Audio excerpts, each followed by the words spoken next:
Hey, it's Soul. It's my mom's birthday, 2018. This is Warcraft Weekly. Bob.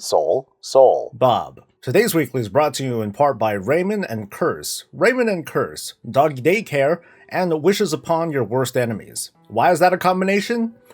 I don't know. Also brought to you by Lunar Buho, whose very generous contributions to the channel should never go unnoticed, except for the times that I don't notice. Sorry, buddy. We have another great and awesome show of recapping and opinions and etc. Our top story of the day, which I'll get into later, is religious and political extremism, or in other words, Warcraft. In the ever-constant war between players and the global cooldown, players might be winning. Blizzard just announced the other day that they're going to walk back a little bit more of all these abilities and stuff that's being added to the global cooldown in the upcoming Battle for Azeroth expansion. There have been a number of abilities that have been either taken off the global cooldown or had their global cooldown reduced in an effort to get the feel of combat to not feel so bad. But in this case, there were a number of sweeping changes. In this case, racial abilities as well as on-use trinkets are going to be back off of the global cooldown. Yay! When I think about this walkback, I try to identify the kind of roleplay versus gameplay aspect of it to, just to help myself understand this. In a way, I can see myself as, okay, I'm a blood elf arcane mage or something like that. I guess that from a roleplay standpoint, we're a blood elf first, aren't we? So abilities that are related to our race are things that, like roleplay wise, we'd be able to fire off without really thinking about it. Trinkets, not so much. This is more of a gameplay feel, mostly because these kinds of trinkets, they vary. They can be random. They could be on-use trinkets. They could be random procs. They could be stat sticks. I think that there's a certain agency when it comes to these on-use trinkets that are meant to kind of sort of break your class, or kind of bend the rules of your class, I guess I should say, and allow for a bit more of an engaging experience. But overall, I think that this is a good change. I think there's a lot of folks that would agree with me. They just don't like the whole global cooldown idea at all. So I'm quite happy that the argument of, hey, wait until the next build, wait until we get into the beta, wait until we go live, we're seeing iterative changes here and there. It's a recurring theme in the sense of MMO or otherwise iterative development of any old game where there are things that are changing all the time. In this case, the stuff isn't even out yet.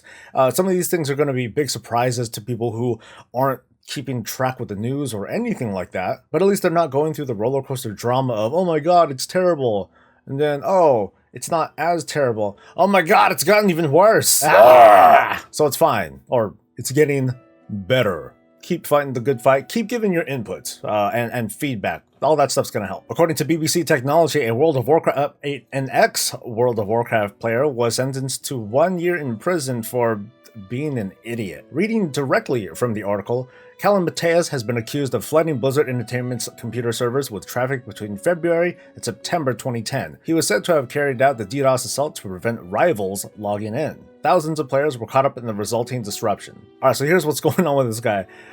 Because of freaking loot drama in his raid team, the dude went so far as unleashing a DDoS attack on Blizzard servers just so he can prevent, rival guildmates from logging in so he can get stuff. He's a Romanian citizen. He was extradited to the United States and is now going to serve time. I don't know if it's time served because he was already in custody for a good number of months. I haven't looked into it. And he had to pay a fine of about $30,000. So in these situations, in loot drama situations, and I've seen them, I've overseen loot drama within my own guild too, but you gotta ask yourself, is it really worth it? Well, shut up. We've reached out to Mateus to comment on his thoughts on the forced personal loot system coming in the Battle for Azeroth expansion.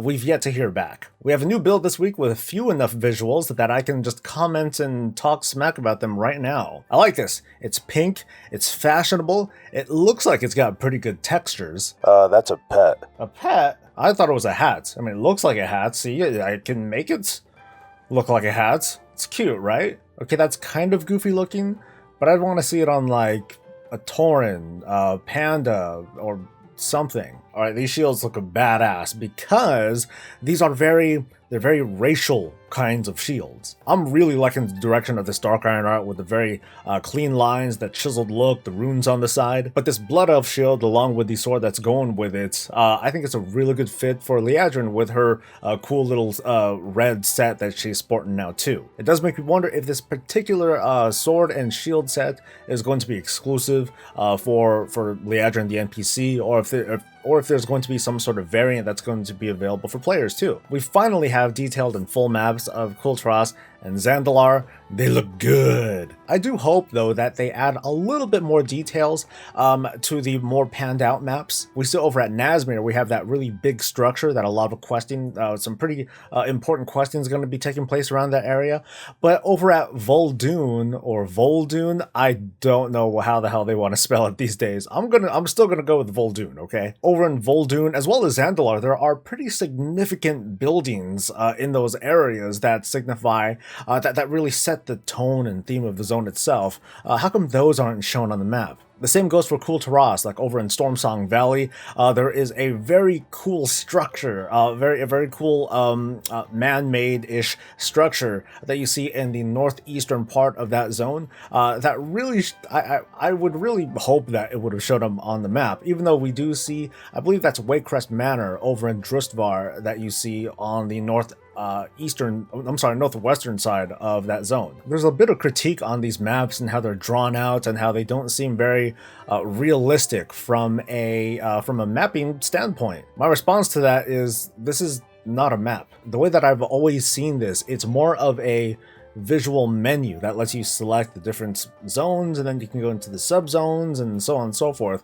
You can't count on this for any sort of accuracy at all. So the whole theory on, hey, there's a backside to Azeroth, it's still not something that I buy into, despite all the different visual representations that we see in game. We can joke all we want about like the 23rd expansion of WoW when we see another island put on the map and it becomes this almost unreadable mess. And at that point, that's where I think that they would abandon this whole UI of having a map selection that looks like a map, and they'll just stick it to like a menu system instead. But that also would be the point where I would hope that they do some sort of globe of Azeroth, and while Blizzard would still want to say, hey, there are still undiscovered lands and other landmasses that, to be honest, we'll just kind of write in, that they do at least have a visual representation of approximately where all these things are. We are finally seeing the PvP updates for the Battle for Azeroth, so let's quickly take a look at what we've got so far. It looks like Blizzard is adding the ranking system for a bunch of their other games, such as Overwatch, Heroes of the Storm, and I'm talking about gold, platinum, those sorts of distinctive rankings. At the same time though, we're still going to have titles like Duelist, Challengers, things like that are doled out at the end of each season. But this is more of a contextual change. Like, so for example, if you have like a 2K rating, then you can call yourself like a gold PvPer person, and if you're like at 2400 and higher, then you're platinum or something like that. But what this will also do is help translate for players just what kind of item level gear they're going to be getting based on their rating. This part I think is going to be a little bit more controversial. These numbers aren't set in stone, and to be honest, I think it's going to counter the example that I'd made just earlier. But from what I'm seeing here, from a rating of 1600 to 1800, you're considered like a gold PvPer person, so you get normal raid quality loot. And then as you get from higher and higher brackets, like I'm seeing, if you're above 1800, then you get heroic quality loot,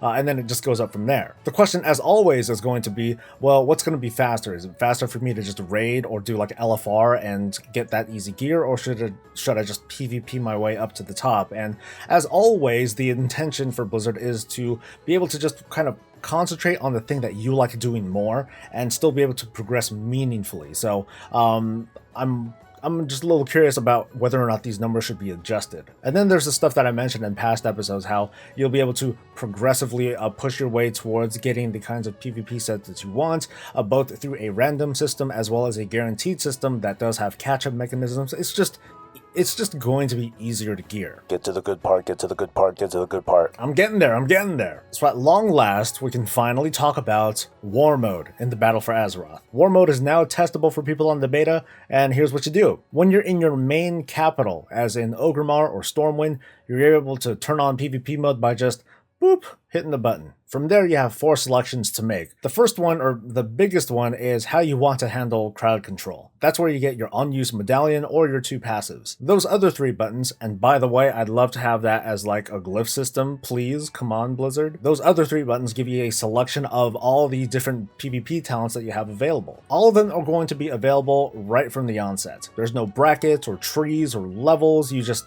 choose from the list of stuff. And while War Mode is activated, all of your PvP talents are active all the time. You don't have to be engaged in PvP combat and all of a sudden like those talents kick in. So for example, on my Protection Paladin, while I have War Mode on, my Divine Steed, you know, my 100% run speed increase now lasts 4 seconds up from 2. And that's on like all the time, except for probably dungeons and raids. You have a bonus when you have War Mode on. You get 15% additional experience when you're leveling. At max level, you get a pretty modest 10% from rewards that you get from world quests. So 10% more gold or Azerite stuff or whatever it is that you get. It's not much. I would almost say it's kind of not worth it unless you just like killing. But that's the whole point. Because now we can get into something that I'm pretty excited about, which is this assassin buff. While you're out and about and you have your War Mode thing on, you have a buff called Soldier of the whatever faction you're on. This is the whole Kiss Curse mechanic that I'm really looking forward to. When you kill someone from the other faction, you get 5 conquest points. Cool. If you kill 10 players without dying, then ta-da, you graduate and you become an assassin. This will increase your damage and healing by 15%, making it pretty worthwhile to continue killing. At the same time though, if you are killed, you're worth 25 points. So that's a pretty decent incentive for people to come find and beat your ass down. Also, when you're an assassin, you show up on the map. I haven't tested this out personally, so I don't know how often the map kind of pings your last location, but I would imagine that your last location would in fact be pinged, or if the assassin happens to kill someone else, then the map will automatically update with their present location. I've heard critiques about how this is very anti-stealth, that if you're like a feral rogue or druid or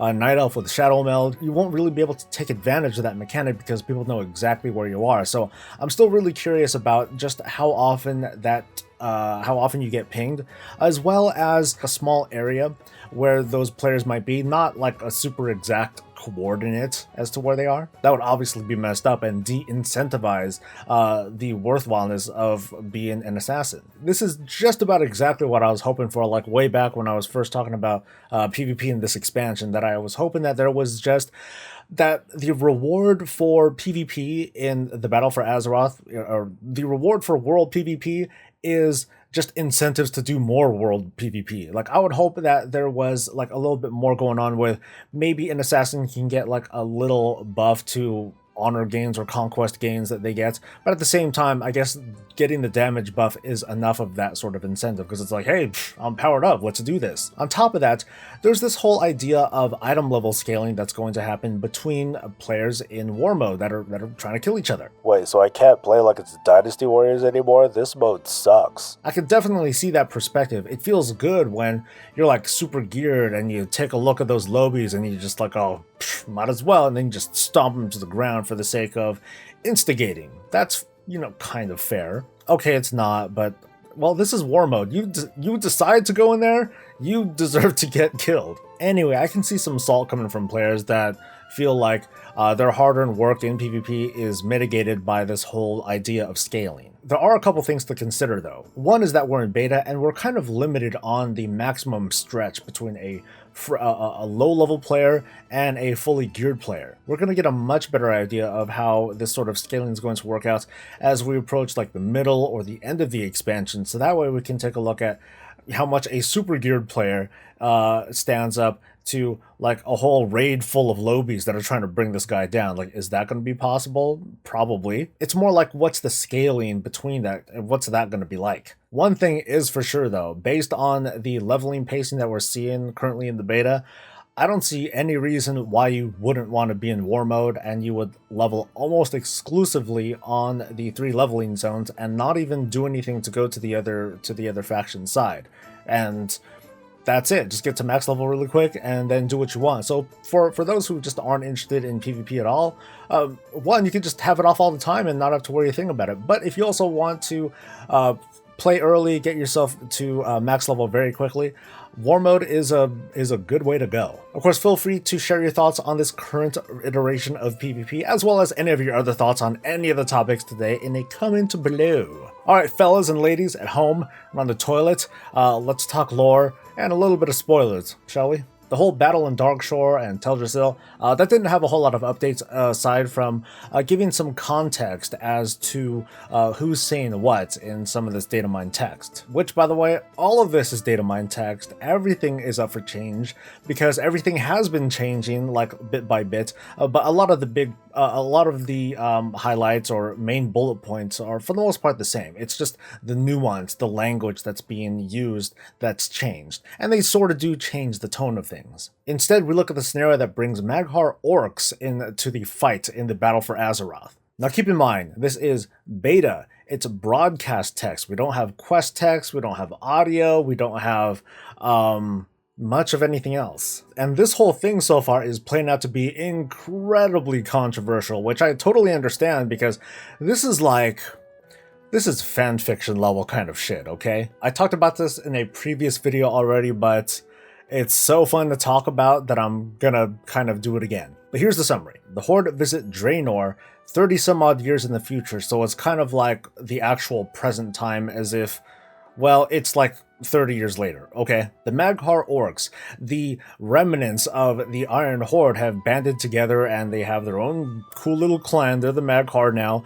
They're all fighting against the Draenei. Durotan, the chief of the Frostwolves, is dead. But not before he and Draka have a daughter named Gaera. But I'm guessing she looks like this, so think of her as like Thrala, I don't know. Grommash Hellscream is still alive, still the war chief, and old. Apparently Grommash also had a son with somebody, we just don't know his name yet. And this son has apparently joined the Lightbound against the Mag'har. These Lightbound are being led by Yrel, which is the biggest point of controversy in this whole thing. That's because Yrel and the Lightforge are apparently this fanatical band of Draenei who are trying to convert or otherwise kill those who refuse to be converted. And this has the fandom like going freaking nuts over this whole thing. A number of Alliance players are like, no, Yrel's like so good, there's no way that she could be like this. And also at the same time, maybe these same people are like, you know, the orcs, they should be paying for everything, they should be exterminated, they're so evil. A number of Horde players are like, yeah, take that, Alliance, now you have a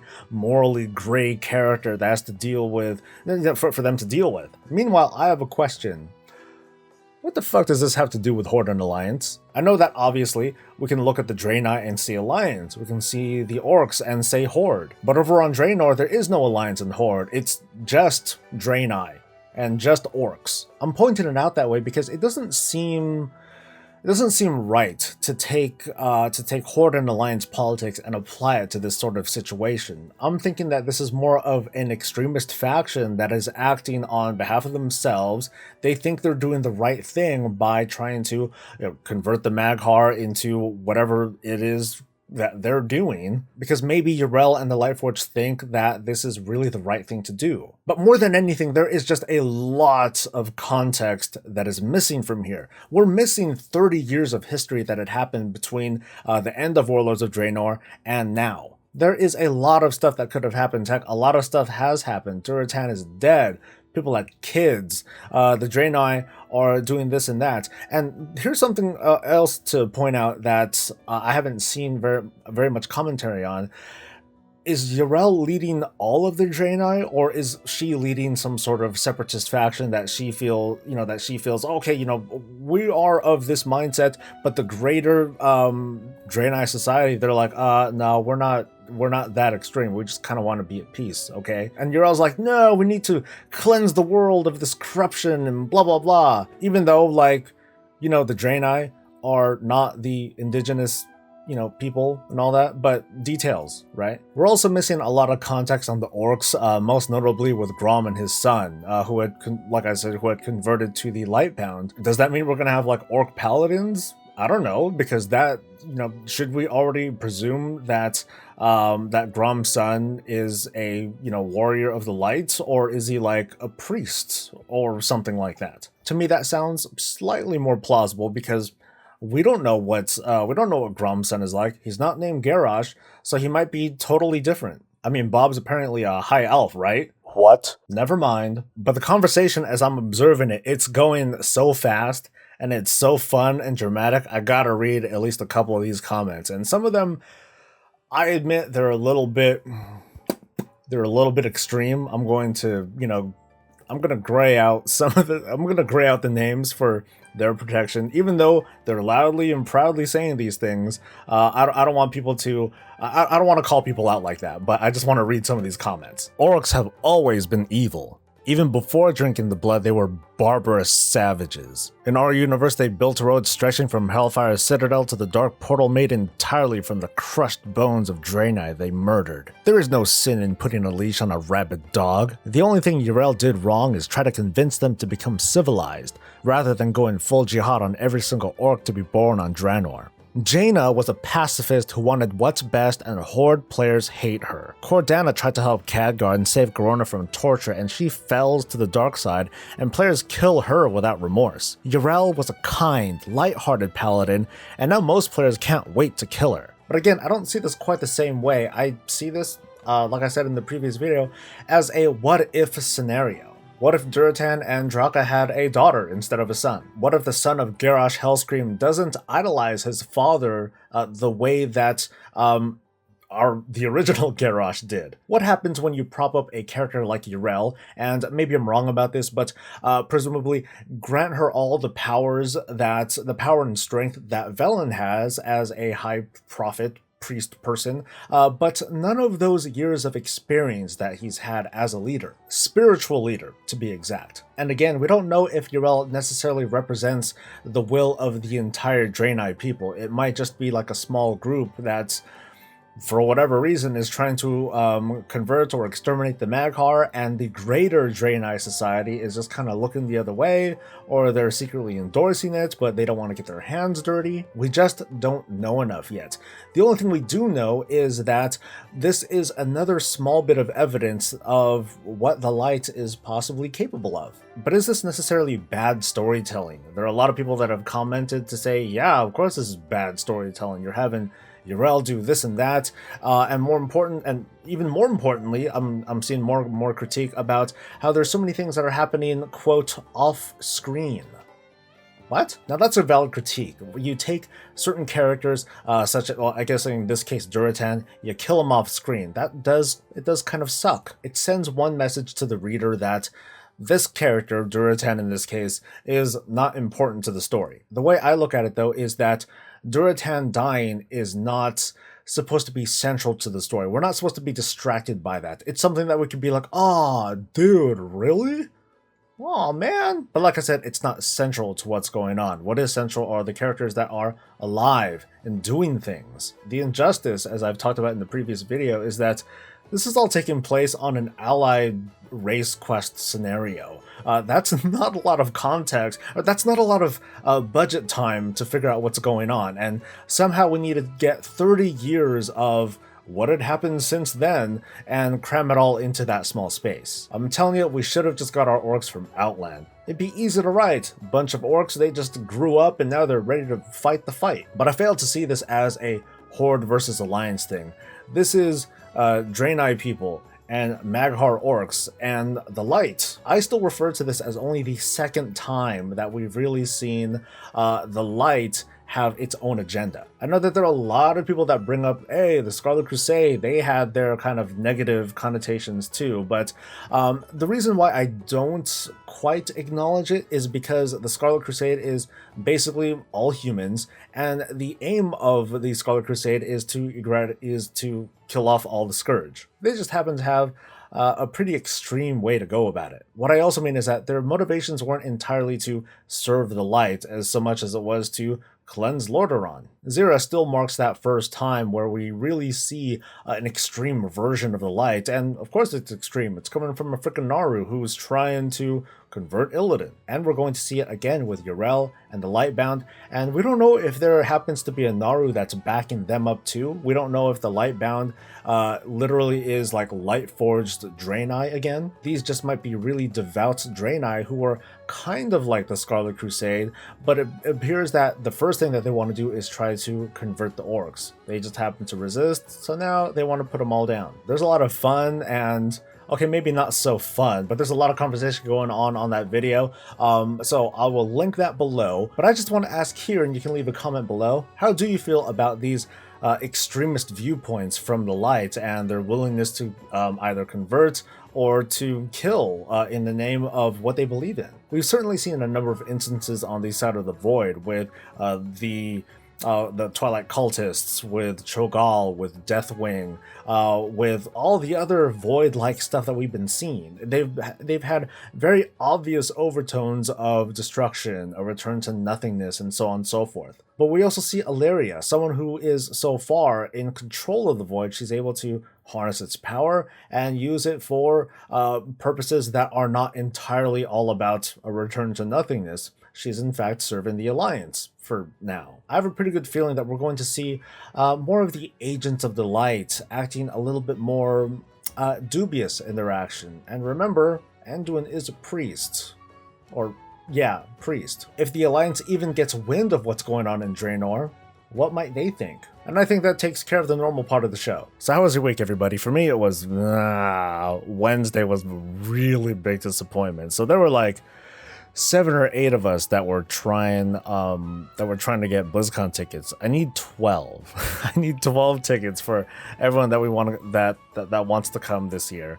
And we weren't able to get any. All of us were on Discord. We're all like kind of coordinating. All right, start mashing F5, and we all tried to get it, and we didn't. And yeah, I happened to look at Twitter, and there's a number of other YouTubers that I glanced at that also did not get BlizzCon tickets, including I think Hazel, Mr. GM. He didn't get a ticket, and it's pretty disappointing. Boo-hoo us.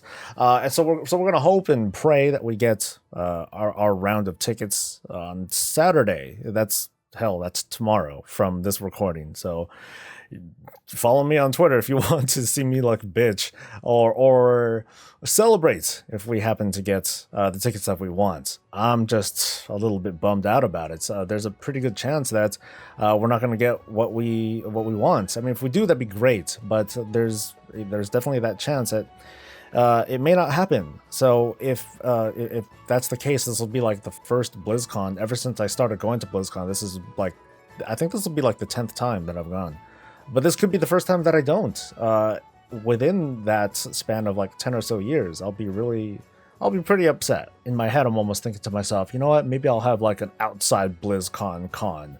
It'll be like, I'll literally have a chicken and waffles con. I'll just be outside, hosting stuff, talking with people, and doing my own thing. Grr, screw you, man, for not letting me in, or that sort of thing. Other than that, the week was fairly good. The guild and I, we kind of did our usual thing.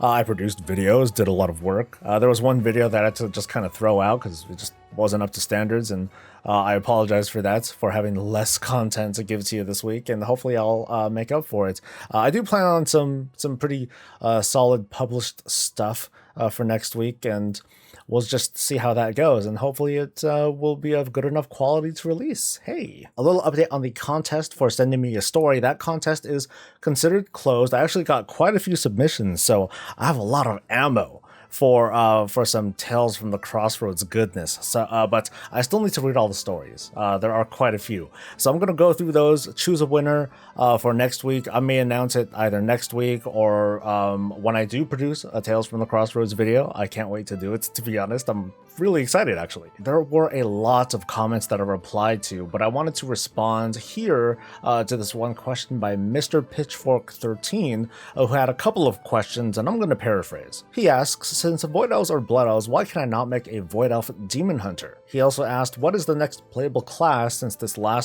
we got Demon Hunters, which was a stolen spec from Warlocks and not a real class. Also, when are the Naga or maybe the Black Dragonflight, will they be playable? The reason why Void Elves can't become Demon Hunters, at the moment at least, is because of the narrative that was written in order to create Demon Hunters in the first place. As you know, if you create a Demon Hunter right now, you play through a scenario that starts during the Burning Crusade expansion, where you are pretty much a fully just about fully formed demon hunter person. You play through a scenario, you get captured, you come back during Legion time, and then you go about your semi-merry way of sacrificing everything.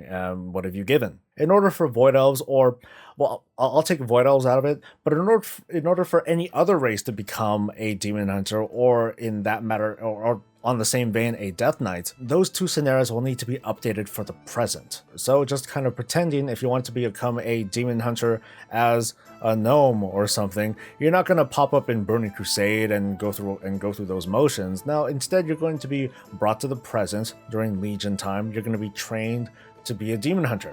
I don't know what level you'd start at. That's just kind of that's a superfluous detail, but that would be the gist of it. The same difference would go for Death Knights. In this case, it would be different branding. Bolvar the Lich King and his band of 4 horsemen people, they're going to be the ones that are raising new Death Knights and training them, because that'll bring the story to the present. Because as you know, the Death Knight story that started in the Wrath of the Lich King expansion. The non-RP reason as to why they're not allowing this sort of thing is mostly because of the whole premise behind allied races. Creating a Void Elf Demon Hunter presumably could start at level 100, so that's kind of a big skip, and it makes it a lot easier to unlock that heritage armor, doesn't it? Now, you could have restrictions saying that, well, since you're starting on a Demon Hunter, then you're no longer eligible to get the heritage armor. You have to start a level 1 kind of character, but then you get things get kind of mucky in that sense. It's like, oh, so if I'm a new player and I want to do this, it would just get, like I said, a little bit confusing, and